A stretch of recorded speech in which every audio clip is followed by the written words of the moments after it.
Pembacaan Alkitab dalam Kitab Imamat pasal 11 dan 12. Pasal 11. Binatang yang haram dan yang tidak haram. Lalu Tuhan berfirman kepada Musa dan Harun, katanya kepada mereka, "Katakanlah kepada orang Israel, begini, inilah binatang-binatang yang boleh kamu makan dari segala binatang berkaki empat yang ada di atas bumi. Setiap binatang yang berkuku belah, yaitu yang kukunya bersela panjang dan yang memama biak, boleh kamu makan. Tetapi inilah yang tidak boleh kamu makan dari yang memama biak atau dari yang berkuku belah: unta, karena memang memama biak, tetapi tidak berkuku belah, haram itu bagimu. Juga pelanduk, karena memang memama biak, tetapi tidak berkuku belah, haram itu bagimu. Juga kelinci, karena memang memama biak, tetapi tidak berkuku belah, haram itu bagimu. Demikian juga babi hutan, karena memang berkuku belah, yaitu kukunya bersela panjang, tetapi tidak memama biak, haram itu bagimu. Daging binatang-binatang itu janganlah kamu makan dan bangkainya janganlah kamu sentuh, haram semuanya itu bagimu. Inilah yang boleh kamu makan dari segala yang hidup di dalam air, segala yang bersirip dan bersisik di dalam air, di dalam lautan dan di dalam sungai, itulah semuanya yang boleh kamu makan. Tetapi segala yang tidak bersirip atau bersisik di dalam lautan dan di dalam sungai, dari segala yang berkeriapan di dalam air, dan dari segala makhluk hidup yang ada di dalam air, semuanya itu kejijikan bagimu. Sesungguhnya haruslah semuanya itu kejijikan bagimu. Dagingnya janganlah kamu makan, dan bangkainya haruslah kamu jijikan. Segala yang tidak bersirip dan tidak bersisik di dalam air adalah kejijikan bagimu. Inilah yang harus kamu jijikan dari burung-burung. Janganlah dimakan, karena semuanya itu adalah kejijikan: burung rajawali, ering, janggut, dan elang laut, elang merah dan elang hitam menurut jenisnya, setiap burung gagak menurut jenisnya, burung unta, burung hantu, camar, dan elang sikap menurut jenisnya, burung pungguk, burung dendang air, dan burung hantu besar, burung hantu putih, burung undan, burung ering, burung ranggung, bangau menurut jenisnya, meragai, dan kelelawar. Segala binatang yang merayap dan bersayap dan berjalan dengan keempat kakinya adalah kejijikan bagimu. Tetapi inilah yang boleh kamu makan dari segala binatang yang merayap dan bersayap dan yang berjalan dengan keempat kakinya, yaitu yang mempunyai paha di sebelah atas kakinya untuk melompat di atas tanah. Inilah yang boleh kamu makan dari antaranya: belalang-belalang menurut jenisnya, yaitu belalang-belalang gambar menurut jenisnya, belalang-belalang kunyit menurut jenisnya, dan belalang-belalang padi menurut jenisnya. Selainnya, segala binatang yang merayap dan bersayap dan yang berkaki empat adalah kejijikan bagimu. Semua yang berikut akan menajiskan kamu. Setiap orang yang kena kepada bangkainya menjadi najis sampai matahari terbenam. Dan setiap orang yang ada membawa dari bangkainya haruslah mencuci pakaiannya, dan ia menjadi najis sampai matahari terbenam. Yakni segala binatang yang berkuku belah, tetapi tidak bersela panjang, dan yang tidak memama biak, haram semuanya itu bagimu, dan setiap orang yang kena kepadanya menjadi najis. Demikian juga segala yang berjalan dengan telapak kakinya di antara segala binatang yang berjalan dengan keempat kakinya, semuanya itu haram bagimu. Setiap orang yang kena kepada bangkainya menjadi najis sampai matahari terbenam. Dan siapa yang membawa bangkainya haruslah mencuci pakaiannya, dan ia menjadi najis sampai matahari terbenam. Haram semuanya itu bagimu.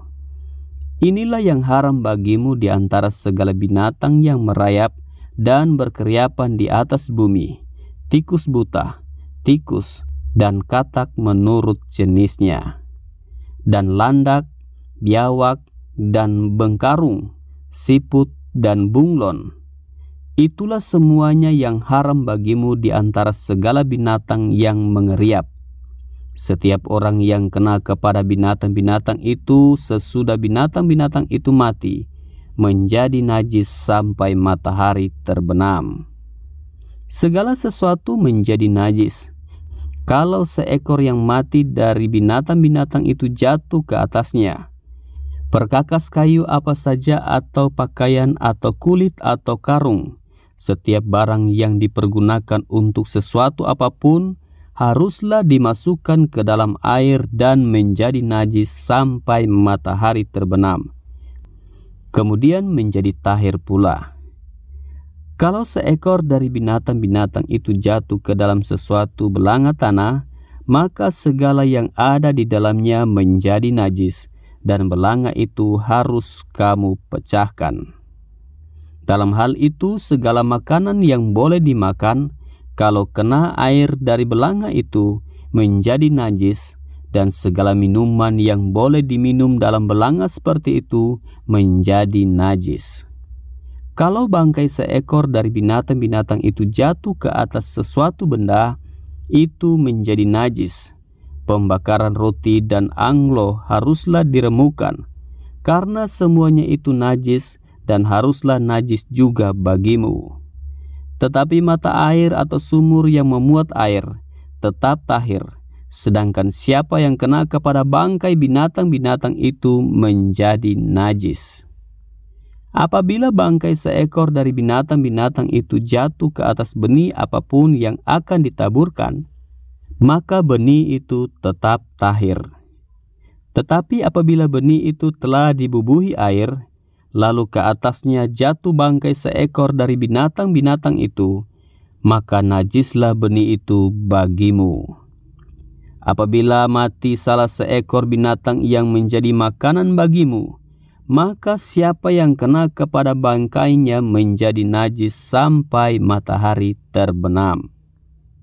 Dan siapa yang makan dari bangkainya itu haruslah mencuci pakaiannya, dan ia menjadi najis sampai matahari terbenam. Demikian juga siapa yang membawa bangkainya haruslah mencuci pakaiannya, dan ia menjadi najis sampai matahari terbenam. Segala binatang yang merayap dan berkeriapan di atas bumi adalah kejijikan, janganlah dimakan. Segala yang merayap dengan perutnya, dan segala yang berjalan dengan keempat kakinya, atau segala yang berkaki banyak, semua yang termasuk binatang yang merayap dan berkeriapan di atas bumi, janganlah kamu makan, karena semuanya itu adalah kejijikan. Janganlah kamu membuat dirimu jijik oleh setiap binatang yang merayap dan berkeriapan, dan janganlah kamu menajiskan dirimu dengan semuanya itu, sehingga kamu menjadi najis karenanya. Sebab akulah Tuhan Allahmu, maka haruslah kamu menguduskan dirimu, dan haruslah kamu kudus, sebab aku ini kudus. Dan janganlah kamu menajiskan dirimu dengan setiap binatang yang mengeriap dan merayap di atas bumi. Sebab akulah Tuhan yang telah menuntun kamu keluar dari tanah Mesir, supaya menjadi Allahmu. Jadilah kudus, sebab aku ini kudus. Itulah hukum tentang binatang berkaki empat, burung-burung dan segala makhluk hidup yang bergerak di dalam air, dan segala makhluk yang mengeriap di atas bumi, yakni untuk membedakan antara yang najis dengan yang tahir, antara binatang yang boleh dimakan dengan binatang yang tidak boleh dimakan. Pasal 12.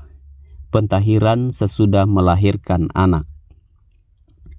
Tuhan berfirman kepada Musa demikian, "Katakanlah kepada orang Israel, apabila seorang perempuan bersalin dan melahirkan anak laki-laki, maka najislah ia selama 7 hari. Sama seperti pada hari-hari ia bercemar kain, ia najis. Dan pada hari yang ke-8 haruslah dikerat daging kulit katan anak itu. Selanjutnya 30 hari lamanya perempuan itu harus tinggal menantikan pentahiran dari darah nifas. Tidak boleh ia kena kepada sesuatu apapun yang kudus, dan tidak boleh ia masuk ke tempat kudus sampai sudah genap hari-hari pentahirannya. Tetapi jikalau ia melahirkan anak perempuan, maka najislah ia selama 2 minggu, sama seperti pada waktu ia bercemar kain. Selanjutnya 66 hari lamanya ia harus tinggal menantikan pentahiran dari darah nifas.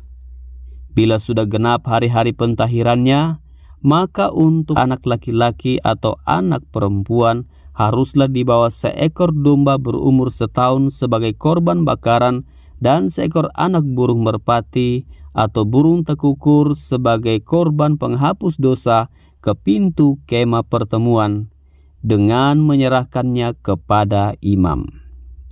Imam itu harus mempersembahkannya ke hadapan Tuhan dan mengadakan pendamaian bagi perempuan itu.